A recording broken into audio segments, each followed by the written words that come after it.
La sortie aujourd'hui du premier film de Franck Dubosc. Le comédien réalise Tout le monde debout et retrouve des partenaires qu'il connaît bien, Elsa Zilberstein, Alexandra Lamy.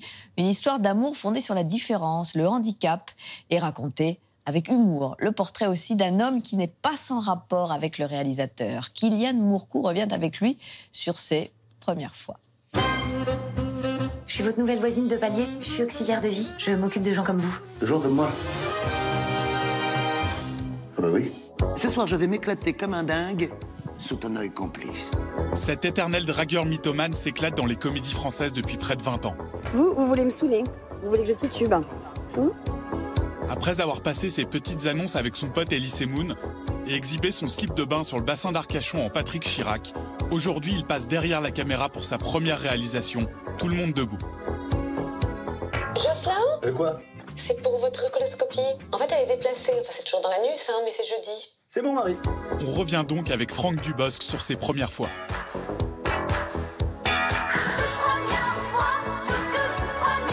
C'est la toute première séquence du film, c'est à l'aéroport. Et cette première scène, j'avais du mal à la faire.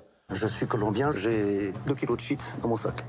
J'avais le trac, c'est con, hein, de me déplaire en tant que réalisateur. Il y a une espèce de schizophrénie, hein.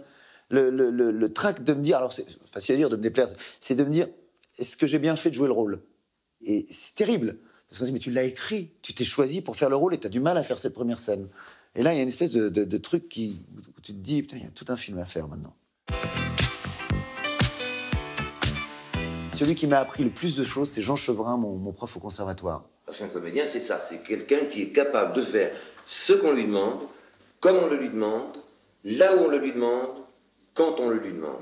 Avec Monsieur Chevrin, on apprenait souvent à travailler sur scène et comment on travaillait à couper les phrases dans un texte. Et c'est ça qui m'a beaucoup aidé parce que quand on lit le scénario, c'est bien gentil, mais il va falloir le redire. Il nous a quittés, je pense qu'il nous a quittés en se disant « je lui ai rien appris à ce petit con ». Mais s'il était encore vivant, le petit con serait un peu moins con d'aller lui dire « vous m'avez appris beaucoup, beaucoup ». Mon premier casting, c'était pour un film qui s'appelait Souvenir, Souvenir.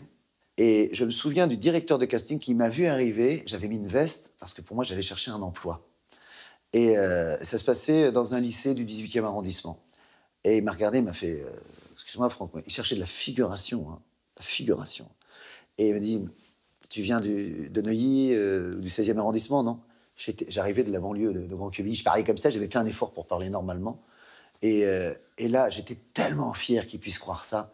Je dis, bah oui, j'étais trop chic pour être un élève du 18e arrondissement. C'était une première victoire pour moi. C'est dans Coronation Street. I have the present for you.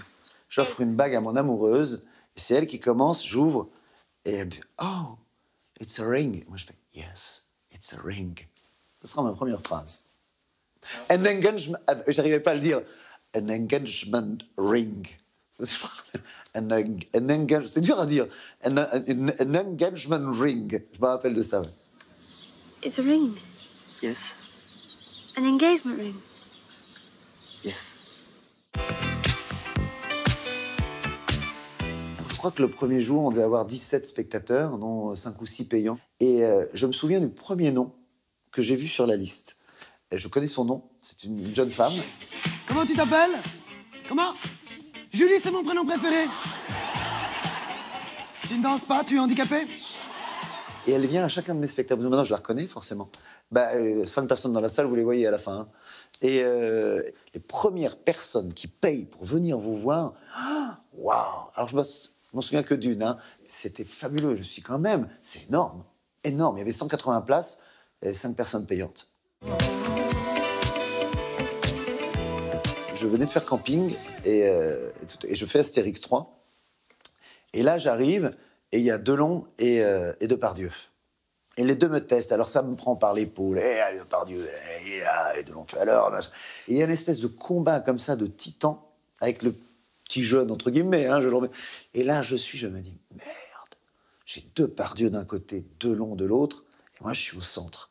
Ça, c'est pas un moment de trac, c'est un moment où tu te dis, waouh, j'ai le cinéma là qui m'entoure. C'est comme si je mets mon casque de cinéma. Ça, c'est un moment particulier. J'espère que ce sera d'avoir du succès avec mon premier film. Ce sera la première fois que j'ai du succès avec mon premier film. Alors à la titubation? Alors à la titubation. Ah